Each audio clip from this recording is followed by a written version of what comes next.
So how do you turn off live location for Instagram using the iPhone? Let's get started. If you are new on this channel, meaning you haven't been here before, most definitely subscribe to Foxtecc because there are so many tutorials which you're going to find helpful.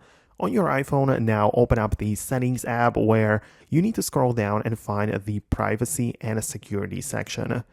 And at the top of the list, we have location services. And the point is that obviously you have them turned on, and generally, and also for specific apps.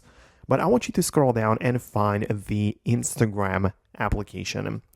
And there, if you want to stop the live sharing or live accessing of your location through Instagram, you can say or turn it off in here. You can set it to never, meaning your Instagram has no idea where you happen to be at the moment.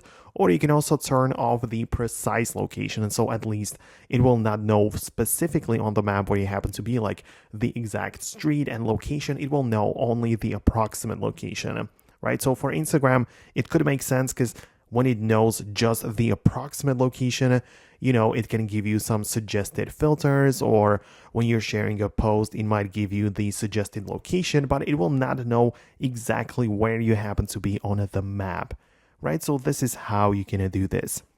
Outside of that, of course, when it comes to like specific chats and things inside of the Instagram app, of course, you can share more or less with the people that you know. So that kind of depends on how you like to have it set up as well. But yeah, that's it from me. Hit the thumbs up in the comments below. Most definitely subscribe if you want to see more tutorials and videos like this one. And I'll talk to you later in the next videos.